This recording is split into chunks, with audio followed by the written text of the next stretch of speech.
آخری نبی حضرت محمد صلی اللہ علیہ وسلم کی پیدائش سے قبل عرب میں کچھ ایسے واقعات رونما ہوئے جو اس بات کی طرف اشارہ تھی کہ اس سرزمین پر کچھ غیر معمولی چیز ہونے والی ہے۔ ان واقعات میں ایک حیرت انگیز واقعہ اصحاب فیل اور ابابیل کا حادثہ ہے، جسے اللہ نے قرآن مجید کے سورہ فیل میں بھی ذکر کیا ہے اور جو عربوں کی تاریخ کا ایک عجیب سانحہ تھا۔ حضرت محمد صلی اللہ علیہ وسلم کی ولادت سے قبل عرب کے جنوب میں واقع ملک یمن پر ایک بادشاہ کی حکومت تھی جس کا نام ابرہہ ابن اشرم تھا۔ ابرہہ نصرانی تھا اور کسی زمانے میں حبشہ کے بادشاہ نجاشی کا کمانڈر رہ چکا تھا۔ اس نے یمن کے بادشاہ ذونواس کو ایک جنگ میں شکست دے کر خود کو نجاشی کا وفادار ثابت کیا۔ اس طرح نجاشی نے ابرہہ کو یمن کے تخت پر بٹھا دیا۔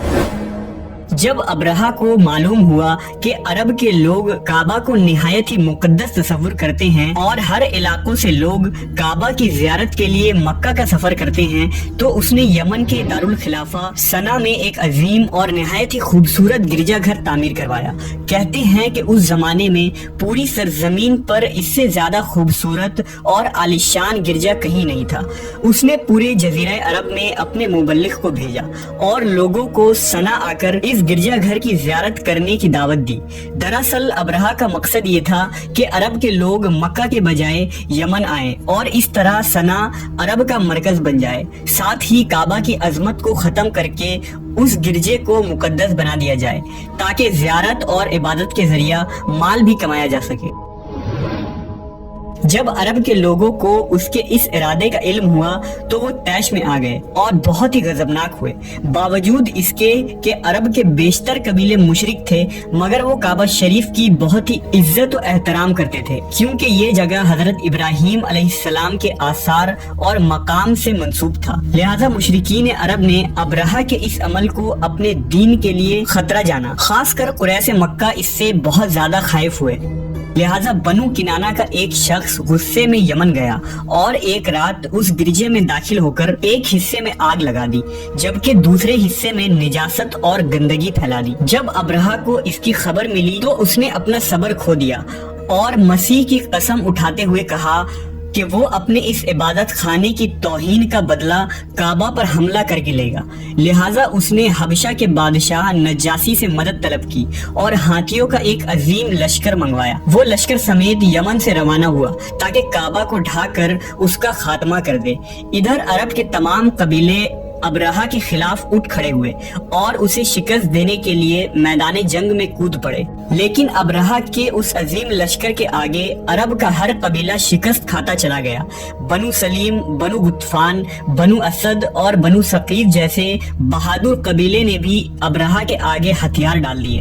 جب ابرہہ کا لشکر طائف کے قریب پہنچا تو اس نے ایک دستہ مکہ روانہ کیا۔ جب وہ دستہ مکہ کے قریب پہنچا تو اونٹ دیکھے، لہذا انہیں غنیمت سمجھ کر اپنے قبضے میں لے لیا۔ یہ اونٹ قریش مکہ کے سردار جناب عبد المطلب کے تھے، جو حضرت محمد صلی اللہ علیہ وسلم کے دادا تھے۔ ان اونٹوں کی تعداد 200 یا 400 تھے۔ جب یہ خبر عبد المطلب کو ملی تو آپ مکہ سے باہر آئے اور جہاں ابرہہ کا لشکر ٹھہرا تھا وہاں جا کر ابرہہ سے ملاقات کی درخواست کی۔ جب ابرہہ کو معلوم ہوا کہ قریش کا سردار اس سے ملاقات کرنے کے لیے آیا ہے تو اس نے آپ کو اپنے خیمے میں بلایا، اور جب حضرت عبد المطلب کو دیکھا کہ ایک بلند قامت، رعبدار اور نہایت ہی حسین و جمیل آدمی ہے تو ابرہہ آپ کو دیکھ کر مرعوب ہو گیا اور بے اختیار تخت شاہی سے اتر کر آپ کی تعظیم و تکریم کے لیے کھڑا ہو گیا اور اپنے برابر بٹھا کر دریافت کیا کہ آپ کی تشریف آوری کا کیا مقصد ہے۔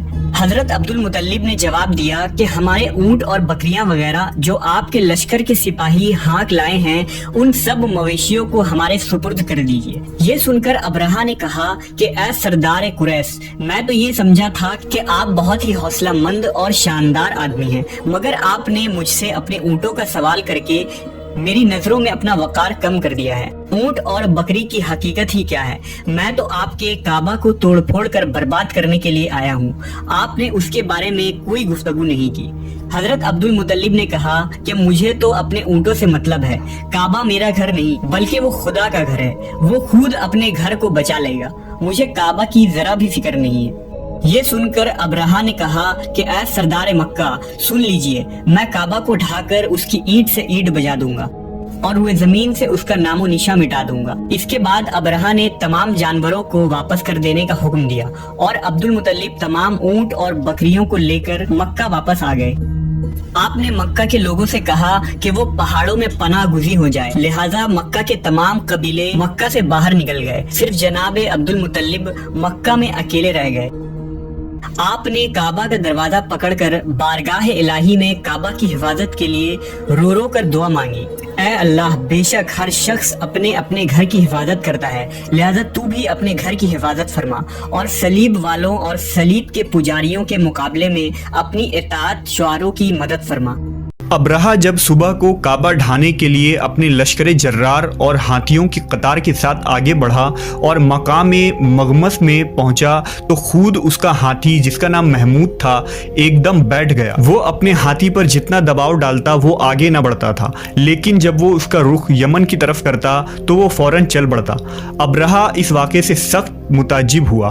اچانک سمندر کی طرف سے غول کے گول اور جھنڈ کے جھنڈ پرندوں کے آ پہنچے۔ ابابیل کے اس لشکر کے ہر پرندوں کے چونچ اور پنجوں میں کنکریاں تھیں۔ انہوں نے اس زور کی سنگباری کی کہ ابرہہ کی فوج بدحواس ہو کر بھاگنے لگی، مگر کنکریاں چھوٹی چھوٹی تھیں۔ وہ قہر الہی کے پتھر تھے کہ پرندے جب ان کنکریوں کو گراتے تو وہ سنگریزے ہاتھی کے بدن میں چھیدتے ہوئے زمین پر گرتے تھے۔ ابرہہ کے لشکر میں بھگدڑ مچ گئی۔ ابابیلوں کی سنگباری اللہ کے قہر و غضب کی ایسی مار تھی کہ جب کوئی کنکری کسی ہاتھی کے سر پر پڑتی تو وہ اس آدمی کے بدن کو چھیدتی ہوئی ہاتھی کے بدن سے پار ہو جاتی تھی۔